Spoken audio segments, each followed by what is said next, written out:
l'actualité africaine avec Arthur Ponchelet. Et à la une, dans une annonce surprenante, Corneille Nangaa Yobelluo, ancien président de la Commission électorale nationale indépendante de la République démocratique du Congo, a exprimé de profonds regrets concernant son rôle dans la création de l'Alliance Fleuve Congo, un mouvement politico-militaire accusé d'atrocités dans l'est du pays. Il a présenté des excuses publiques au peuple congolais, s'est désolidarisé du président rwandais Paul Kagame et de ses alliés, et a sollicité la grâce présidentielle pour contribuer à la reconstruction nationale. Congolaises et Congolais, très chers compatriotes, moi, Corneille Nangaa Yobelluo, me tiens devant vous accablé par le poids de mes fautes et consumé par le remords. En créant l'Alliance Fleuve Congo, en m'alliant au M23 et en acceptant le soutien du président rwandais Paul Kagame, j'ai trahi la nation qui m'a vu naître.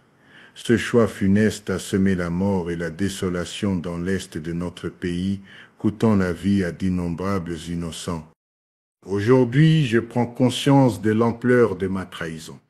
Les souffrances infligées à nos frères et sœurs sont incommensurables et j'assume une lourde responsabilité dans cette tragédie.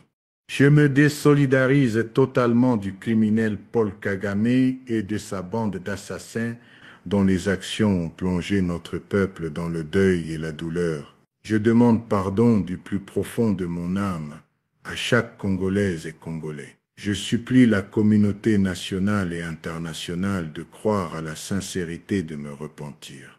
Et je sollicite la grâce présidentielle afin de rentrer et contribuer aux côtés du chef de l'État à la reconstruction de notre nation.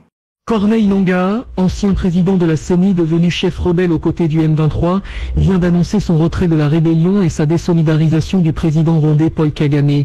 Aurélie Mazara-Kibangula, vous êtes à Kinshasa. Comment cette annonce est-elle perçue sur place ? Bonjour Arthur, ici c'est la stupéfaction. Peu de gens s'attendaient à une telle volte-face de Corneille Nangaa.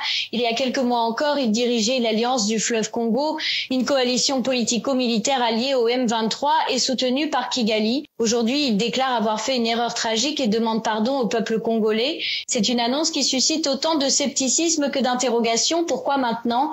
Que cache réellement ce revirement? Officiellement, il dit qu'il ne peut plus cautionner les exactions du M23 et du régime rwandais, mais ce qui intrigue, c'est le timing. En août 2024, il a été condamné à mort par la justice congolaise pour crimes de guerre et trahison. Depuis, des sanctions internationales ont été imposées. Il se trouvait donc dans une impasse diplomatique et militaire. Justement, revenons sur son parcours. Nangaa, ancien président de la commission électorale, s'était exilé avant de se rapprocher des groupes armés opérant dans l'est du Congo. Son alliance avec le M23 avait mené à l'occupation de Goma en janvier dernier, puis de Bukavu en février. Comment en est-il arrivé à rompre avec cette alliance? Il est possible que ce soit une tentative désespérée d'obtenir une grâce présidentielle et d'éviter des représailles. Parlons de la réaction des Congolais.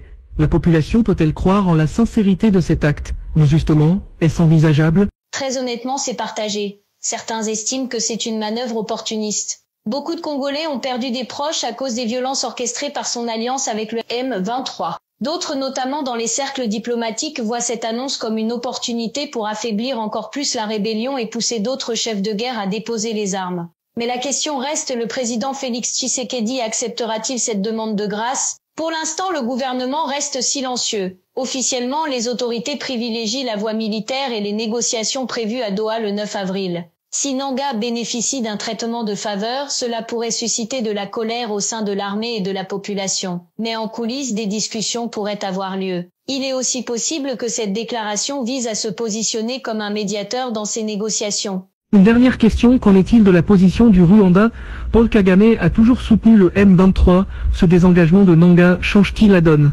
Officiellement, Kigali n'a pas encore réagi, mais cette déclaration est un coup dur pour Kagame qui voit un de ses alliés le plus visible se retourner contre lui publiquement. Cela pourrait affaiblir le discours rwandais qui nie toute implication dans le conflit. Merci Aurélie Mazara-Kibangula pour cet éclairage depuis Kinshasa.